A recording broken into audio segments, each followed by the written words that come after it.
राधे राधे दोस्तों, आप सभी का स्वागत है हमारे चैनल कृष्णा पाथ में। आज का टॉपिक है भगवद गीता अध्याय 1 श्लोक 12 का गहरा रहस्य। भीष्म पितामह का सिंहनाद, शंख की दिव्य शक्ति, दुर्योधन के मन का भय और इस श्लोक से मिलने वाली जीवन बदल देने वाली शिक्षाएं। श्लोक: तस्य संजनयन हर्षम कुरु वृद्धाः पितामहः। सिंहनादम विनद्योच्चय शंखम दध्मौ प्रतापवान। 1:12। सरल अर्थ: दुर्योधन का उत्साह बढ़ाने के लिए कुरुवंश के सबसे वृद्ध, महान और प्रतापी योद्धा भीष्म पितामह ने सिंह के समान गर्जना करते हुए ऊंचे स्वर में अपना शंख बजाया। दोस्तों, यह श्लोक सुनने में बहुत छोटा है, लेकिन इसके भीतर छिपा हुआ संदेश अत्यंत विशाल है। पहली नजर में ऐसा लगता है कि भीष्म पितामह ने युद्ध आरंभ होने का संकेत देने के लिए केवल अपना शंख बजाया, लेकिन यदि हम इस श्लोक को गहराई से समझें तो यह केवल शंख बजाने की घटना नहीं है। यह एक सेनापति के कर्तव्य, एक महान योद्धा के आत्मविश्वास, एक वृद्ध के अनुभव, एक नेता की जिम्मेदारी और मनुष्य के भीतर छिपे साहस का अद्भुत चित्रण है। पिछले श्लोक में दुर्योधन ने अपनी पूरी सेना को आदेश दिया था कि सभी लोग मिलकर भीष्म पितामह की रक्षा करें। इस आदेश से स्पष्ट हो गया था कि दुर्योधन की पूरी आशा केवल भीष्म पर टिकी हुई थी। वह जानता था कि यदि भीष्म युद्ध भूमि में डटे रहेंगे तो पूरी कौरव सेना का मनोबल ऊंचा रहेगा, लेकिन यदि भीष्म किसी कारण से कमजोर पड़ गए तो विशाल सेना भी बिखर सकती है। दुर्योधन की बात सुनने के बाद भीष्म पितामह ने कोई लंबा भाषण नहीं दिया। उन्होंने यह भी नहीं कहा कि डरो मत, मैं हूं। उन्होंने केवल अपना शंख उठाया और इतनी प्रचंड ध्वनि के साथ उसे बजाया कि पूरा कुरुक्षेत्र गूंज उठा। यही एक सच्चे नेता की पहचान होती है। वह केवल शब्दों से नहीं बल्कि अपने कर्मों से लोगों में विश्वास पैदा करता है। श्लोक का पहला शब्द है तस्य संजनयन हर्षम, अर्थात उसका उत्साह बढ़ाने के लिए। यहां उसका से तात्पर्य दुर्योधन से है। अब प्रश्न उठता है कि दुर्योधन जैसा शक्तिशाली राजा, जिसके पास 11 अक्षौहिणी सेना थी, जिसके साथ भीष्म, द्रोण, कर्ण, कृपाचार्य और अश्वत्थामा जैसे महारथी थे, उसका उत्साह बढ़ाने की आवश्यकता क्यों पड़ी?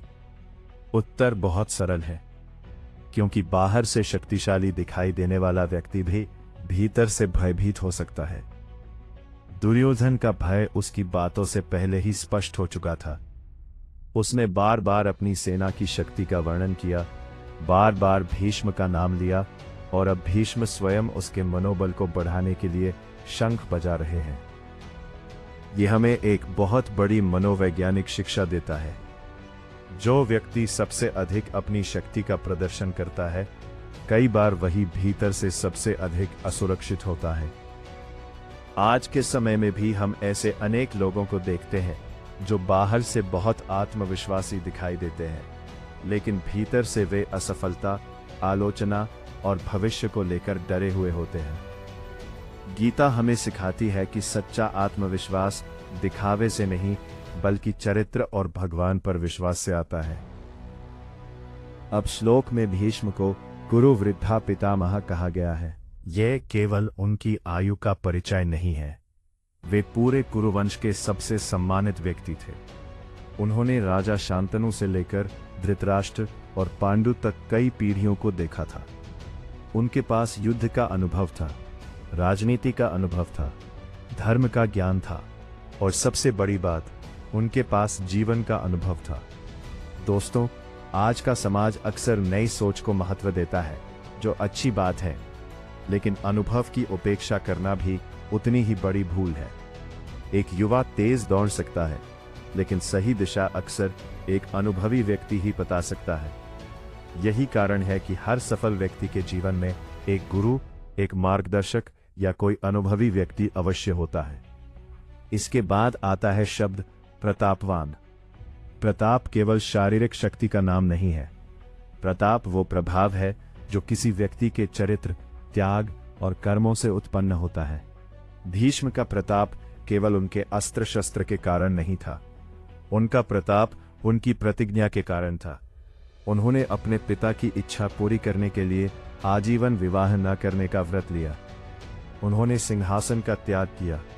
उन्होंने अपने पूरे जीवन को हस्तिनापुर की सेवा में समर्पित कर दिया। यही कारण है कि हजारों वर्षों बाद भी संसार उन्हें भीष्म पितामह के नाम से सम्मान देता है। इसके बाद आता है इस श्लोक का सबसे शक्तिशाली शब्द, सिंहनादम। सिंह की गर्जना केवल आवाज नहीं होती, वो पूरे जंगल को यह संदेश देती है कि उसका राजा उपस्थित है।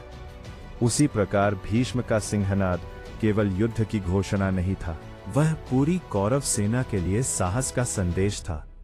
उन्होंने बिना कुछ कहे पूरी सेना को यह विश्वास दिलाया कि जब तक मैं जीवित हूं, तुम्हें भयभीत होने की आवश्यकता नहीं है। यही एक सच्चे सेनापति की पहचान होती है।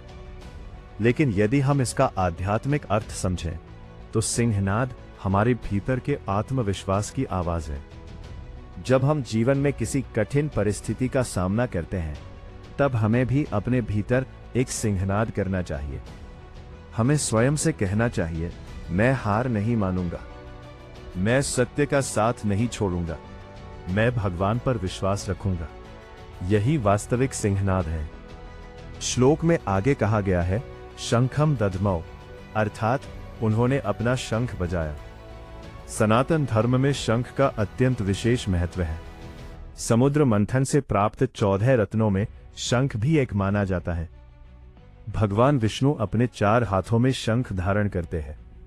मंदिरों में आरती के समय शंख बजाया जाता है। पूजा, यज्ञ और शुभ कार्यों की शुरुआत शंख ध्वनि से होती है। ऐसा माना जाता है कि शंख की ध्वनि वातावरण को पवित्र करती है और नकारात्मक ऊर्जा को दूर करती है। वैज्ञानिक दृष्टि से भी शंख बजाने से श्वास मजबूत होती है, फेफड़ों का व्यायाम होता है और मन एकाग्र होता है। इसलिए शंख केवल धार्मिक प्रतीक नहीं, बल्कि स्वास्थ्य और सकारात्मक ऊर्जा का भी प्रतीक है।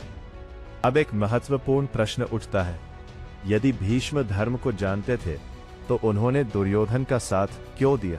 यह महाभारत का सबसे कठिन प्रश्नों में से एक है। भीष्म व्यक्तिगत रूप से पांडवों से प्रेम करते थे। वे जानते थे कि धर्म पांडवों के पक्ष में है, लेकिन उन्होंने हस्तिनापुर के सिंहासन की रक्षा करने की प्रतिज्ञा ली थी। उन्होंने अपने वचन को निभाने के लिए कौरवों की ओर से युद्ध किया। उनका जीवन हमें सिखाता है कि केवल प्रतिज्ञा महान नहीं होती, बल्कि प्रतिज्ञा के साथ विवेक भी आवश्यक होता है। यदि किसी निर्णय से धर्म को हानि पहुंच रही हो, तो उस पर पुनर्विचार करना भी बुद्धिमानी है। यही कारण है कि श्री कृष्ण बार बार अर्जुन को केवल कर्म नहीं, बल्कि विवेक युक्त कर्म करने की शिक्षा देते हैं। यदि हम इस पूरे श्लोक का आध्यात्मिक अर्थ समझें, तो दुर्योधन हमारे भीतर के भय का प्रतीक है, भीष्म हमारे भीतर के अनुशासन का प्रतीक है, शंख भगवान के स्मरण का प्रतीक है और सिंहनाद हमारे आत्मविश्वास का प्रतीक है। जब भी हमारे जीवन में निराशा, भय या असफलता आए, तब हमें अपने भीतर भगवान के नाम का शंखनाद करना चाहिए।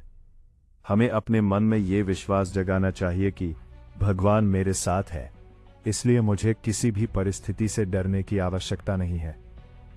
यही गीता का वास्तविक संदेश है।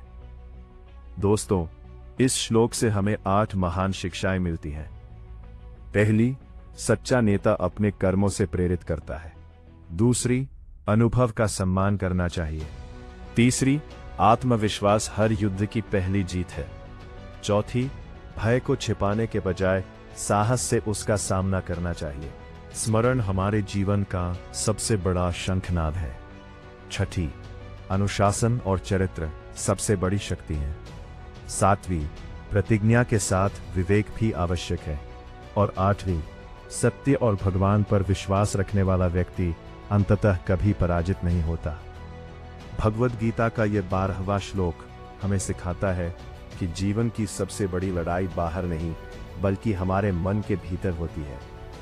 जब हमारा आत्मविश्वास जाग जाता है, जब हमारा चरित्र मजबूत हो जाता है, और जब भगवान पर हमारा विश्वास अटल हो जाता है, तब संसार की सबसे बड़ी चुनौती भी हमें डिगा नहीं सकती। यही कारण है कि भीष्म का शंख केवल कुरुक्षेत्र में नहीं गूंजा था। उसका संदेश आज भी हर उस व्यक्ति के लिए गूंज रहा है जो अपने जीवन में सत्य, साहस और धर्म के मार्ग पर चलना चाहता है।